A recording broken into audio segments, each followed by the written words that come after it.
Hello, hello, hello, hello. It's me again, your kalabli life na makulit, kamamshi, kasisi, kasistara, kaskalodi, mga ka-brother, kalangga, at mga ka-single mom dyan. Ito na po yung lulutuin ko na pork steak with a twist na may atay. So, binabaran ko na po siya guys ng paminta, toyo, kalamansi, at konting suka, at saka yan, yung sibuyas. Tapos ito po guys, kaya nakaseparate siya kasi hindi ko po siya lulutuin. Ibabahog ko lang siya mamaya pagluto na po yung ating beef and yung ating liver.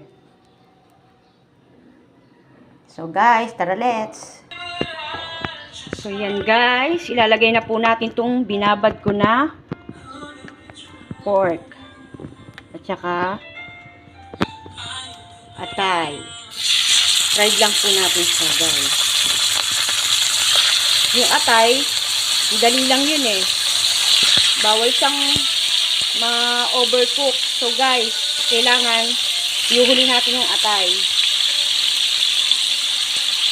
Fried lang ng konti yan. Okay na yan guys. So yung mga kalabli life, ano na po yung ating pork.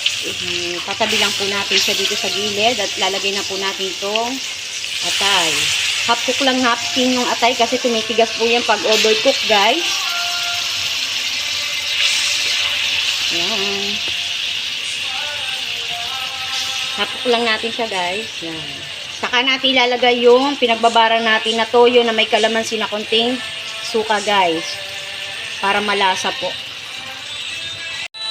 Half cook na po siya guys. So ilalagay na po natin itong pinagbabara natin na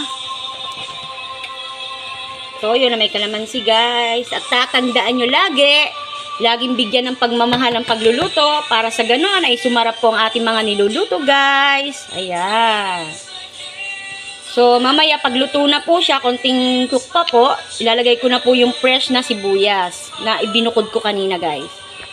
So yan guys, luto na po ang ating pork steak na with twist na may liver. Yan, lalagay. Luto na po yan guys. Okay na. So guys, ayan na po. Luto na po ang ating pork steak with twist na may liver. Ayan po guys. So diba? Yummy. At kung nagustuhan nyo po ito guys, paki-like and share. Napakadali po itong lutuin. Thank you for watching.